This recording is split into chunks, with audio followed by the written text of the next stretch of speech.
Hello friends, skill institute of safety management में आपका फिर से बहुत बहुत स्वागत है। आज का जो हमारा क्लास है वो फायर्स का है। ये फायर का जो पहला क्लासेस है, इस फायर के क्लास में हम लोग जानेंगे फायर के बारे में, है ना। फायर क्या है, कैसे काम करता है, कैसे जलता है। तो चलिए ज़्यादा बात ना करते हुए हम लोग सीधा क्लास पे आते हैं। तो फायर का ये पहला क्लास, फायर है क्या, व्हाट इज अ फायर, है ना। तो देखिए, fire is a chemical reaction combustion that produce heat and light.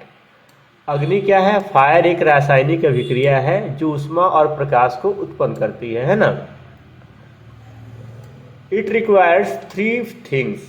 उसे जो है, आग को तीन चीज़ों की ज़रूरत होती है, एक फ्यूल, एक ऑक्सीजन और हीट, जिसको हम लोग फायर ट्रायंगल कहते हैं, है ना। यानी कि देखिए, आग क्या है? एक केमिकल रिएक्शन होता है, ठीक है।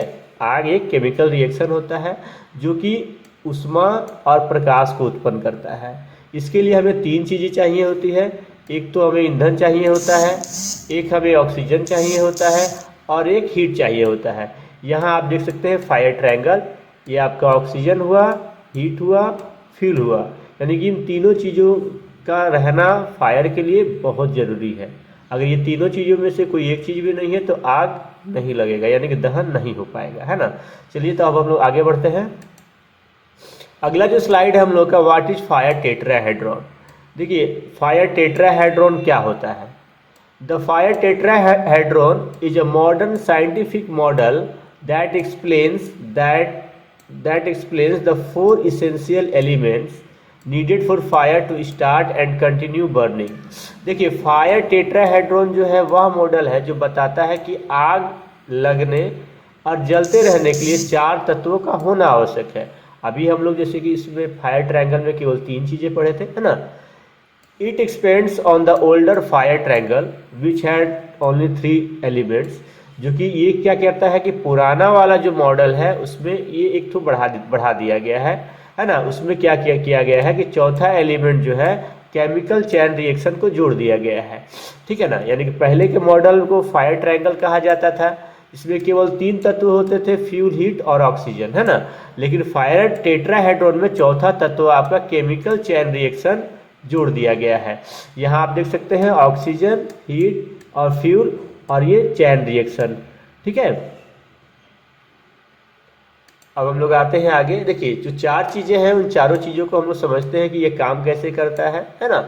तो देखिए, सबसे पहला जो फ्यूल है, तो फ्यूल क्या है? कोई भी ऐसा material, any material that can burn, वो मटेरियल जो कि जल सकता हो, चाहे वो सॉलिड में हो, लिक्विड में हो या गैस में हो। जो जल सकता हो वो आपका फ्यूल हो गया, जैसे कि लकड़ी, paper, petrol, LPG, etc. Without fuel fire can not exist, यानी कि बिना फ्यूल के फायर नहीं एग्जिस्ट कर सकता है ना। यहाँ आप देख सकते हैं कुछ सॉलिड में है, कुछ सॉलिड फ्यूल्स है, कुछ लिक्विड फ्यूल्स है, कुछ गैसेस फ्यूल है। यहाँ देखिए, वुड और कोल यानी कोयला आपका सॉलिड फ्यूल में आ गया, है ना। पेट्रोल, डीजल जो है हम लोग का लिक्विड में आ गया, नेचुरल गैसेस, हाइड्रोजन ये हम लोग का गैसेस फ्यूल में आ गया, है ना। अब हम लोग आगे बढ़ते हैं। आगे अगला जो है हम लोग का हीट यानी कि उष्मा, है ना। The energy needed to raise the fuel's temperature to its ignition point, the temperature at which it catches fire. देखिए, वो एनर्जी, है ना, वो एनर्जी जो कि फ्यूल का जो इग्निशन टेम्परेचर पॉइंट तक जो पहुंचाती है, यानी कि किसी भी ऑब्जेक्ट को जलने के लिए उसको गर्म होना पड़ता है। हर एक ऑब्जेक्ट का एक अपना अपना लिमिटेशन है कि वो इतना गर्म होने के बाद उसमें आग पकड़ लेगा, है ना, वो जलने लगेगा, ठीक है, क्लियर। उसी को हम लोग इग्निशन पॉइंट कहते हैं।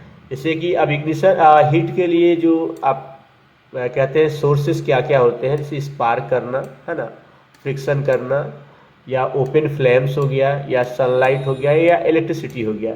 If heat is remove the fire will store. यानी देखिए, अगर जैसे कि हीट को अगर रिमूव कर दिया जाए तो फायर क्या होगा, अपने आप बुझ जाएगा। अब इसका ही आग लगता है, तो आग लगता है, अगर हम लोग उसको पानी से ठंडा कर देते हैं तो आग बुझ जाती है ना। यहाँ आप देख सकते हैं सनलाइट है, इलेक्ट्रिसिटी है, ओपन फ्लैम्स है, फ्रिक्शन है ना। यानी किसी न किसी माध्यम से उसको हीट मिलेगा। हीट मिलने के बाद उसको वो अपने इग्निशन पॉइंट तक पहुँचेगा, यानी वह टेम्परेचर जिसमें वो आग पकड़ लेता है, उसके बाद आग लगना स्वाभाविक है ना। अब हम लोग नेक्स्ट बढ़ते हैं तीसरे नंबर की ओर। तीसरा नंबर जो है हम लोग का ऑक्सीजन है ना। ऑक्सीजन तो आप जानते ही हैं।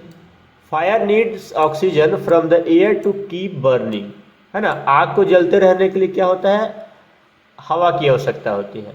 Normally air contents about 21% oxygen, generally जो हमारे हवा में 21% तक का ऑक्सीजन होता है, which is enough to sustain combustion, है ना, जो कि दहन के लिए, जलने के लिए पर्याप्त होता है। If oxygen supply is cut off the fire will die, यानी कि अगर ऑक्सीजन की अगर सप्लाई को अगर बंद कर दिया जाए तो आग बुझ जाती है ना। यहाँ देखिए हिंदी में भी इसको लिखा हुआ है, आग को जलते रहने के लिए हवा से ऑक्सीजन की आवश्यकता होती है।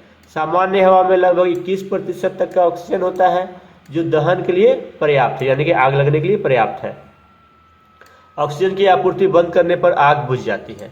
हम लोग क्लास 8, 9, 10 में पढ़े हुए हैं कि अगर मोमबत्ती को जलाया जाए और उसको अगर गिलास से ढक दिया जाए तो कुछ समय के बाद वो मोमबत्ती बुझ जाती है, क्योंकि गिलास के अंदर का जो ऑक्सीजन खत्म हो जाता है तो आग अपने आप बुझ जाती है। अब हम लोग चलते हैं 4th नंबर पे, है ना, जिसका नाम है केमिकल चैन रिएक्शन। ठीक है, इसको रासायनिक श्रृंखला प्रतिक्रिया भी कहते हैं। This is the process that keep the fire burning after it starts.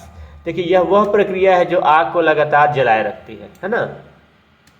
The heat from the flame keeps producing gases and vapour that react with oxygen continuing the fire, है ना। देखिए आग की गर्मी से ईंधन से निकलने वाली गैसें ऑक्सीजन के साथ मिल करके जलती रहती है, ठीक है ना।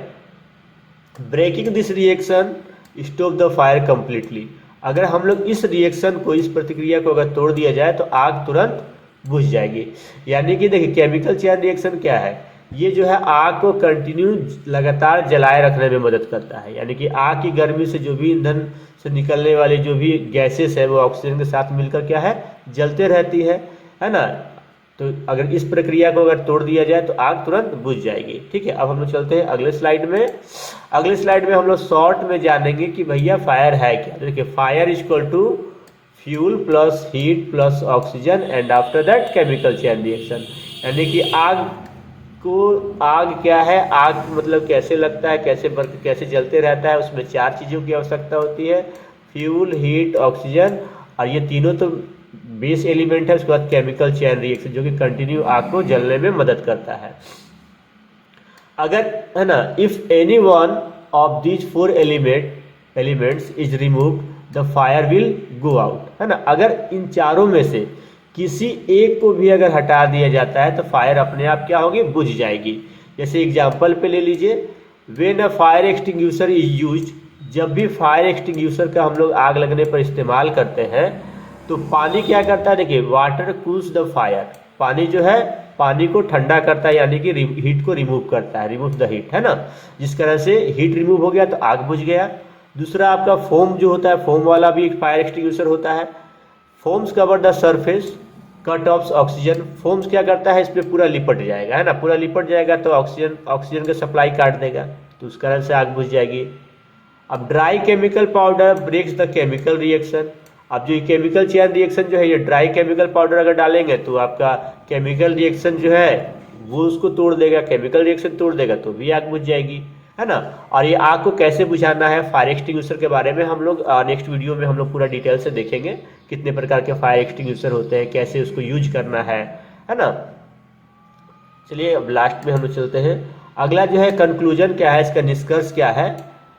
The fire tetrahedron helps us understand how to prevent, control and extinguish fire effectively by targeting one or more of its 4 essential component। देखिए फायर टेट्राहेड्रॉन जो है हमें यह समझने में मदद करता है कि आग को कैसे रोका जाए, कैसे उसको नियंत्रित किया जाए और कैसे उसको बुझाया जा सकता है ना। अगर हम इन 4 तत्वों में से किसी एक को भी हटा देंगे तो आग तुरंत समाप्त हो जाएगी। तो ये रहा आज के क्लास। आई होप कि फायर क्या है और फायर टेट्राहेड्रॉन क्या है ये आप काफ़ी अच्छी तरह से आप इसको समझ पाए होंगे। अगर आपको समझने में किसी भी प्रकार की अगर कोई भी दिक्कत या परेशानी हुई है तो आप हमें कमेंट कर सकते हैं, आप हमें मैसेज कर सकते हैं, है ना। और अगले वीडियो में हम लोग ये देखेंगे कि फायर एक्सटिंग्विशर का काम क्या है, कैसे कितने प्रकार के होते हैं, किस तरह से उसे बुझाया जाएगा, आग के टाइप क्या क्या है, आग को कितने कैटेगरी में बांटा गया है। तो आई होप कि ये क्लास आपको पसंद आया होगा। तो चलिए इस क्लास को हम लोग यहीं ख़त्म करते हैं।